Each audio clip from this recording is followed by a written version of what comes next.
Good morning. Good morning. My only rule is ask questions if you have them. Okay. The talk is focused on ornamental grasses. If you see some plant that's not an ornamental grass that you just have to know about it, you can ask about them as well. I did make a list. I never know how many people will show up, so it looks like I might have enough. This is just so you don't have to ask me 10 times how to spell schizocerium. It's, the same root as schizophrenia, a split personality. Looks like I'm gonna... You can take a picture of mine. Yeah, okay. Okay. Yeah, I can take a picture as well if you need more. Well, Like you have enough? Yeah. Let me do that. yeah, well, Sandy, I still have one more.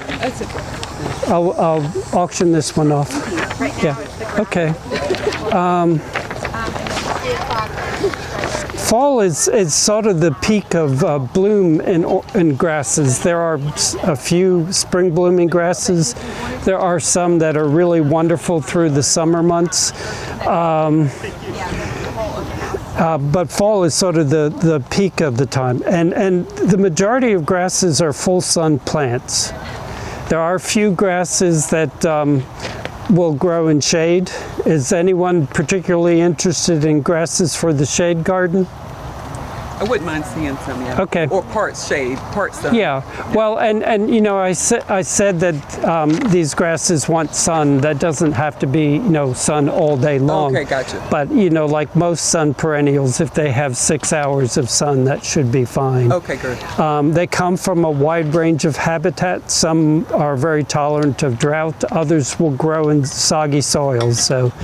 And a lot of them are adaptable. Like the switch grasses will tolerate both, so that they're a really good grass for a rain garden, because rain gardens we think of being wet, but most of the time rain gardens are really dry when it's not raining.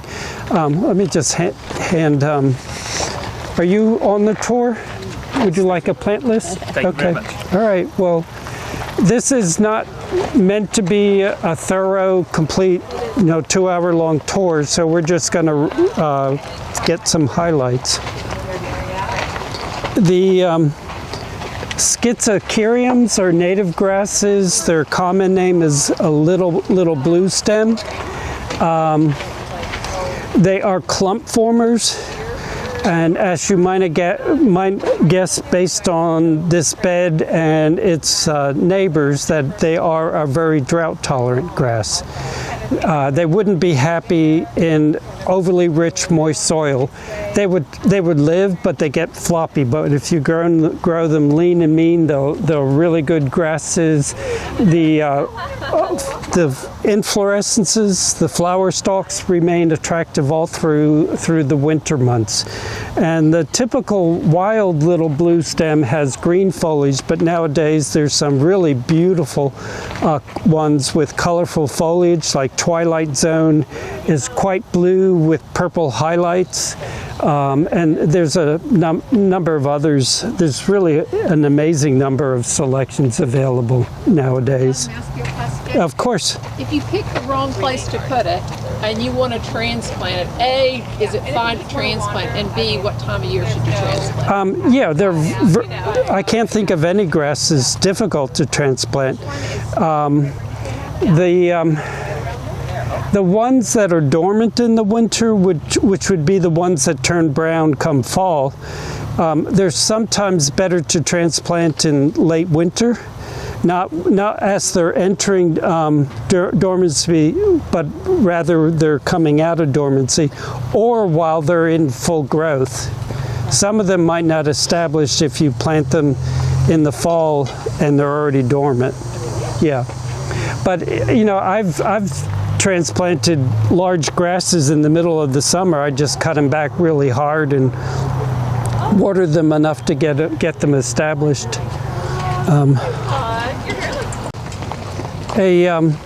Perhaps very ungrass-like grass is this one at the top of the mound. This is the bamboo muley, Muhlenbergia dumosa. If you have a fear of the scientific names of plants, just bear in mind that a lot of them are just named after people. And you look at Muhlenbergia, well, that was named after a German-American botanist with the family name of Muhlenberg. So it's not so much that you need to know Latin, it's more like your first day of school when you're new in town and you don't know anybody's names and you think you'll never know their names, but by the end of the year you know them all. I don't think we've ever seen it bloom, and it dies to the ground in the winter. It turns straw colored in the summer, but in the winter. But it's this beautiful textural thing that can be an asset in the garden. You know, like when you're contrasting fine textures with like the bold textures of agaves and yuccas.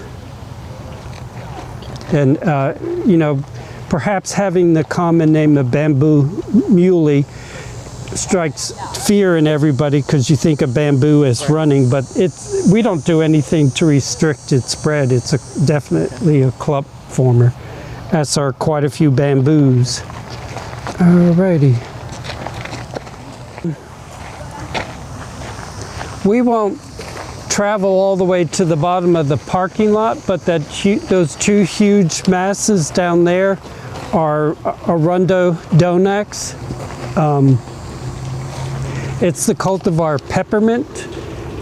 Peppermint is an improvement over the old cultivar variegata, which is absolutely gorgeous in the spring, but with a very broad white stripe in the foliage, but then it turns green come summer. But the modern cultivar peppermint, you can see, is still variegated.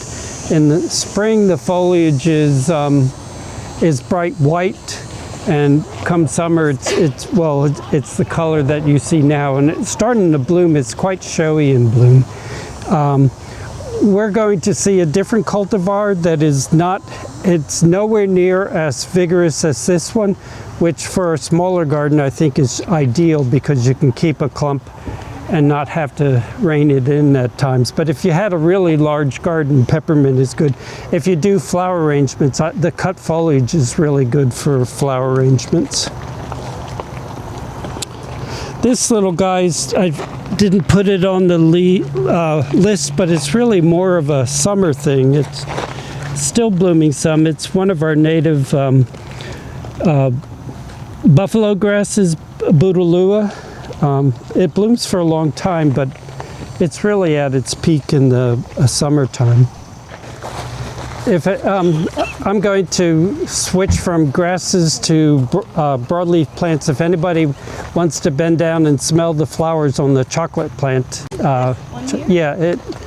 normally on a warm morning you can smell it on the air. What is that plant? It's chocolate plant, Berlandiera. Like Muhlenbergia, it's commemorating another person, somebody with the family name of Berlandier. A native plant, it's widespread, it's including North Carolina, but it's in bloom most of the summer, and you see it's still presentable in almost the middle of September. This little grass is not yet at its peak, but if you can imagine you know, the whole thing being covered by these big fluffy panicles, it makes quite a show. And it's Eragrostis elliottii, an Elliotii commemorating somebody with the family name of Elliot, is a native grass, and for decades non-native grass was in the nursery trade under the name Eragrostis elliottii. So you might have grown a plant by that name in the past, but not the true species. But this is a plant native to North America. It's a tidy little clump former, and it's a good example of you know, grasses come in all sorts of sizes. We have the giant cane down there, and this guy that's, you know, the foliage is what, a foot tall, maybe 18 inches tall. There's another little blue stem behind that opuntia that is showing some color in the foliage. I don't remember that cultivar name. All right. Which way shall we go? I know we'll pass through here.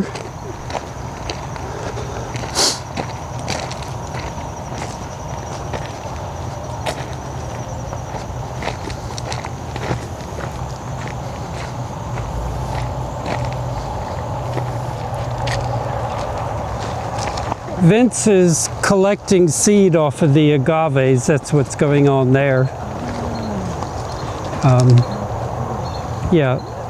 Vince, the guy with the pole saw, does most of our, maybe all of our crosses of agaves and mangaves, and then collects the seed. Or sometimes they just collect the open pollinated seed. All right.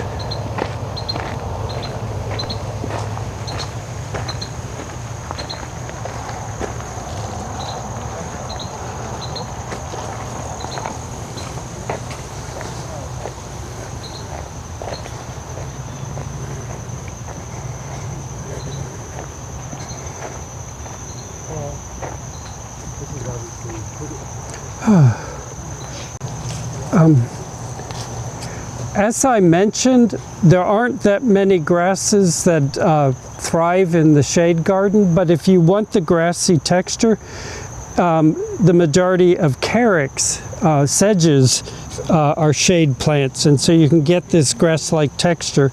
Most carex do not have showy flowers. They're pleasant and subtle. Most of them are spring blooming. There's remnants of the flowers on this one, but a couple like Carex cherokeensis is quite showy in bloom.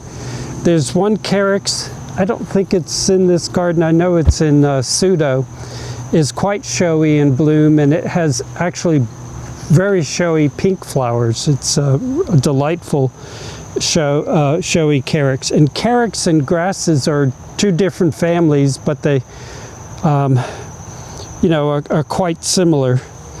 The thing you learn in botany classes, sedges have edges, where the base of the stems, they're sort of triangular. Yeah. I don't know if you can feel that and pass it around. All right.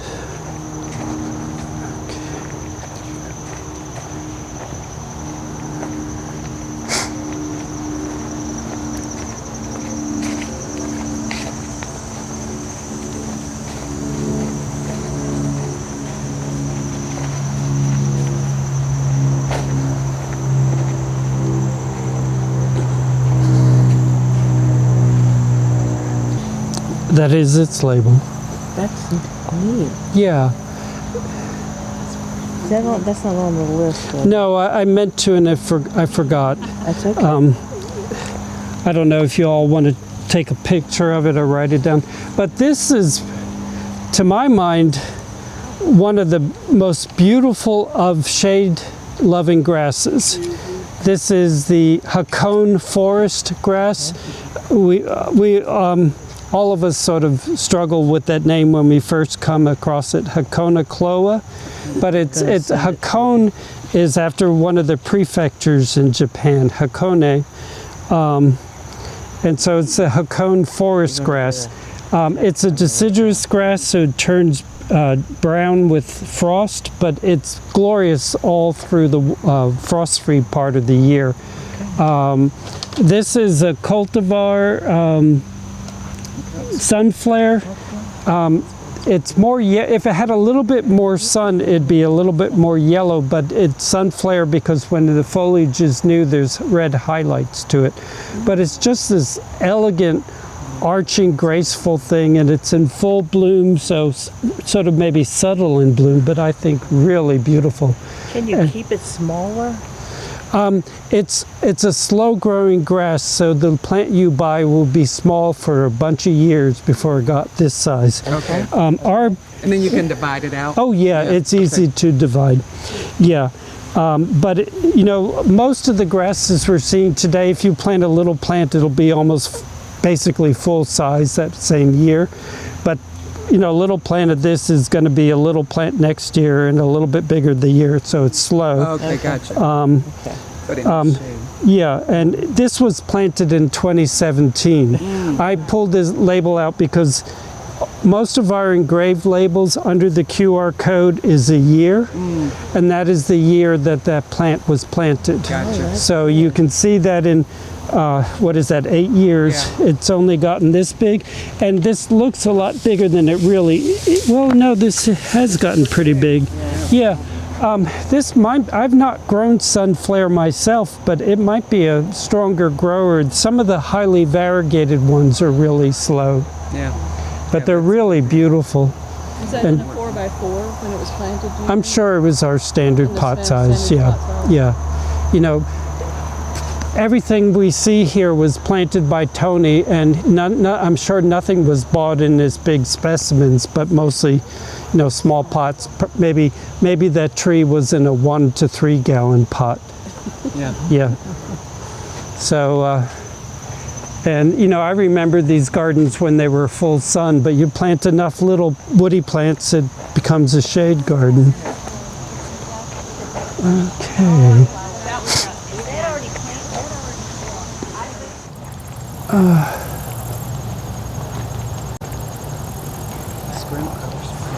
That's Creeping Jenny. Creeping Jenny. Yeah, the yellow leaf form of it. We met Little Blue Stem. Big Blue Stem is in a different genus. It's one of the Andropogon, which means man's beard. And it's this tall grass in the back behind the spirea. The foliage is actually fairly short, but the inflorescences are tall. And it wants, again, to be in a drier site, not you know, a rich, wet site, because it'll survive, but it'll get floppy. And that's, I don't think that's Black Hawks. Black Hawks is has even darker foliage, but it's a big showy thing in late summer. It's the, you know, the grass that's a big part of the tall grass prairies in the Midwest.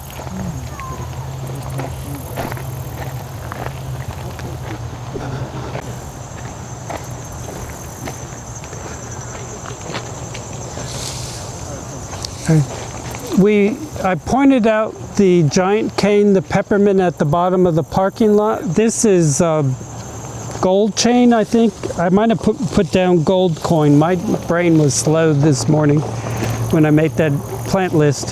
But this is many years old.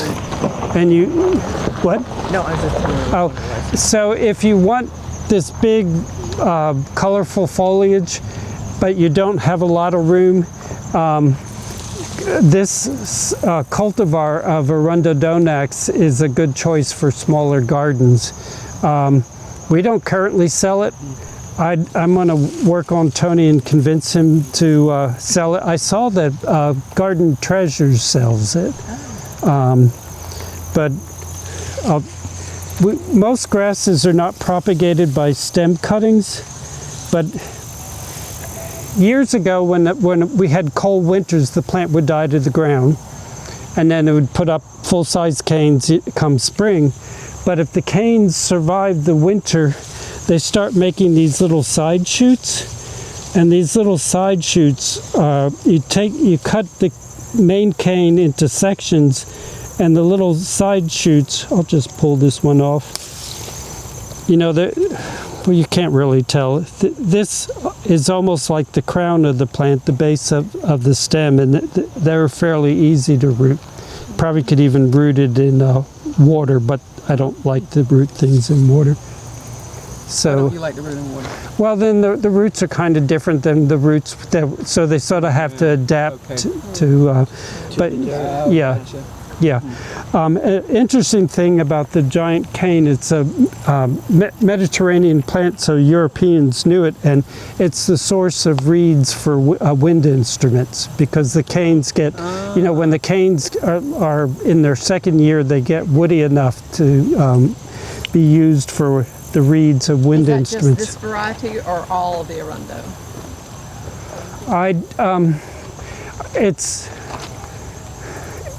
it's this species, Arundodonax, the giant cane. There is another, I don't know how big the genus is. We grow a different second species, Arundoformosana, which is from Formosa, the old name for Taiwan. But all donuts. Yeah, yeah, But that's a big one. yeah. It didn't have to be. Remember? There are other grasses to see in Pseudo, but I'm probably already running over time, but we have some really choice ones to show.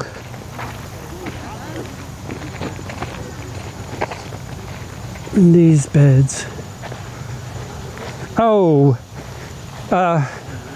there was the question, oh, it has a, that's right. This was transplanted about maybe within the last 2 months. And Ma'am, this one was transplanted in the last 2 months. You were Yeah. asking about that. yeah, so you can transplant them in the middle of the summer. It's when they're going into dormancy, the warm season grasses, it's not the best time, but you can do it in full growth. And you can see a big sort of mound up there. That's the exact same plant. There were 2 of them up there, and one of them got cut back hard. You know, this is all new growth. You can see the stems from when they transplanted it. And, you know, it just wasn't really phased by it. And, oh, I didn't even say what it is. It's Panicum virgatum, the switchgrass. They are extremely variable. This one is a giant selection. It's the cultivar Ledbetter Blues. I think that's one of Patrick McMillan's collections. If you look at the back of our labels, it shows you the source. No, it's from a guy in Texas. And then I'll show you another one a little bit further up that is, you know, the whole plant is only this big. So you can, you know, do a little research on what you're looking at, and you can get the right size plant for your needs. And the typical color is green, but there are a lot of blue foliage selections, and there's ones like ruby ribbons with red foliage. And they are clump formers. The selections we have don't produce many seedlings or very few seedlings. And they are really pretty all winter long. These inflorescences, you know, the whole plant turned straw colored with frost, but they looked exactly the same all winter long. And then in late winter on a warm day, you'll hear these little pop, pop, pop sounds because the seeds expel explosively and they sound like low volume popcorn. This is another native grass. It's one of the Sorghastrum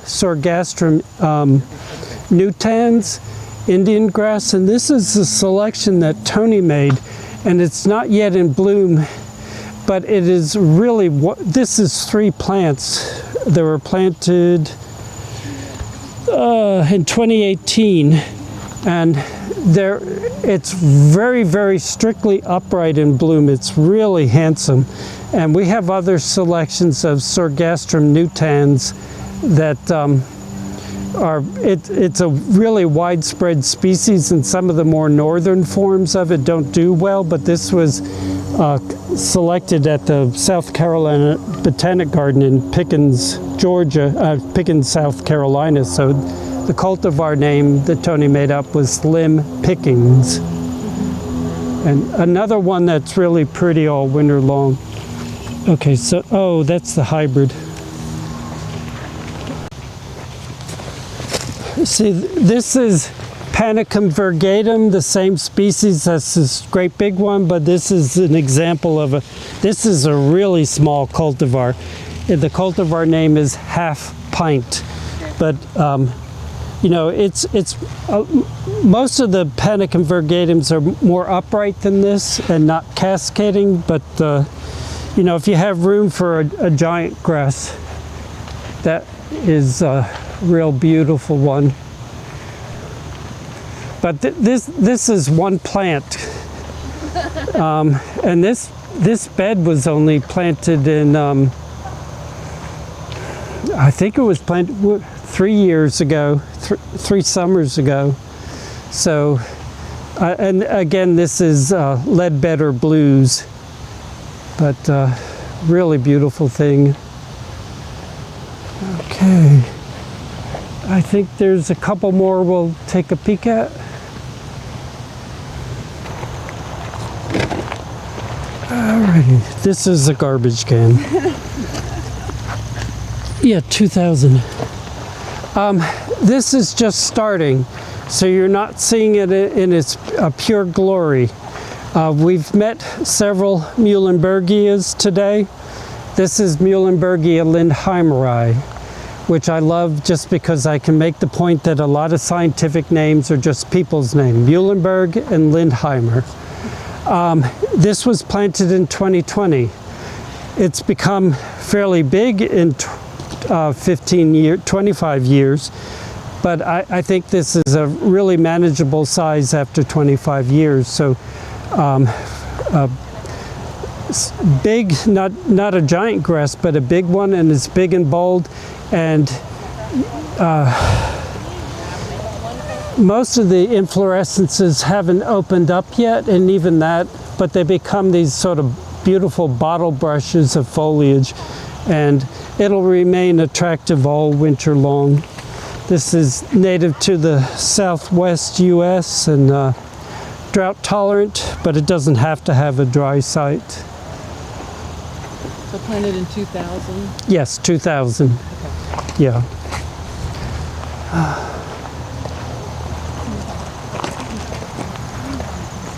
Oh.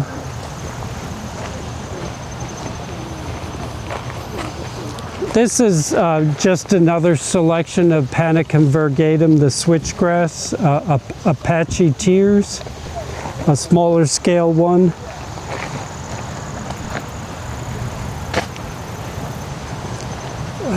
And back there, a pampas grass. Again, you know, they range, the different cultivars range in size. There's some variegated foliage ones that are pretty foliage plants. They're really at their peak earlier in the summer.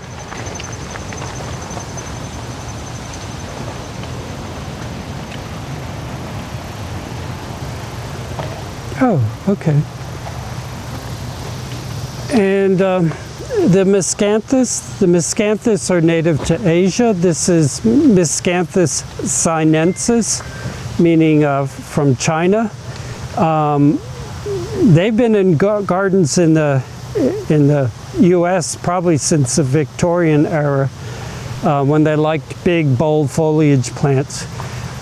In some parts of the country they do seed around, but nowadays breeders are introducing Miscanthus cultivars that are deciduous, not deciduous, that are sterile, that don't produce seedlings. This is an example of one of the gold banded ones, not very brightly banded, but there are other cultivars that have a lot more those yellow bands on the foliage. And again, you know, they make small ones, big ones, so you can find the right size. And the inflorescences are beautiful all winter long. So floppy here because it doesn't get enough sun? Getting not an inadequate sun, things would tend to be floppier. Yeah. It's, The sun garden is really beautiful. is the one in the sun garden that is really tall? Yeah, that's a different species. That's Miscanthus florigelus, and I encourage people to go through the sun garden, and you'll see quite a few grasses. Miscanthus sinensis is widely grown. Miscanthus florigelus is not that commonly grown, and it has canes. You know, when you buy those little green bamboo canes, it has stems like that are very strong, and it stands all winter. It's beautiful all winter. Miscanthus sinensis are clump formers, but Miscanthus florigelus, the giant Miscanthus, spreads not rampantly but steadily.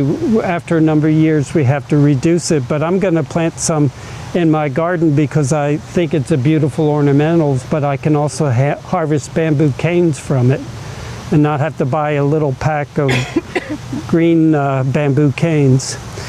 We do have blue fescue here, but it's not a plant I highly recommend because it really wants a drier, cooler location like Colorado or something, and not the humidity we have. But these have survived the summer, and they are a cool season grass that is evergreen or ever blue. So if we cleaned up the brown, they'd probably look a whole lot better all winter long and continue to grow through the rest of the fall. Well, I think we might. There's one right there. What do you see? Oh, thank you. I saw that when we walked up and then I forgot. Yeah, this is one of the fountain grasses, the pennisetums.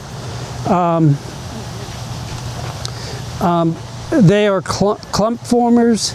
This is Pennisetum alopecuroides. There were a bunch of cultivars, we even sold them for a while, that were supposed to be sterile, produced by the University of Georgia, and they didn't prove to be sterile. They produced lots of seedlings. And I don't know which cultivar that one is, but we sell one Foxtrot, which is a big, robust version of that, but there's also tiny little things like Little Bunny and stuff. So again, you can get them in a range of sizes. There's even one with yellow foliage. It sort of looks like a yellow blue fescue. But, and they will actually do fairly well in light shade. They'll thrive in full sun, but be presentable in light shade. Oh, I thought of one other grass that does well in shade gardens, and that's the river oats, the chasmanthium. Now, a lot of people who get to know it end up ripping it out of their garden because it produces huge numbers of seedlings. It's really beautiful all winter long, but if you let the seed drop, you'll get lots of seedlings. So I'd still plant it, but bear in mind that you'll be digging out seedlings. It's good for wet areas as well. Any questions before we call? That's another Panicum virgatum back there, switchgrass. I think that's northwind. It was selected for its more upright habit, but it'll look like that all winter long as well. And most grasses are good for cut flower arrangements. Any questions before we end? Well, thank you very much for your time today. Thank you. My pleasure. And thank you to whoever arranged for this weather. Yeah. How perfect. Yeah. How perfect. Good to see you, well. Betsy. Yes, Yeah. good.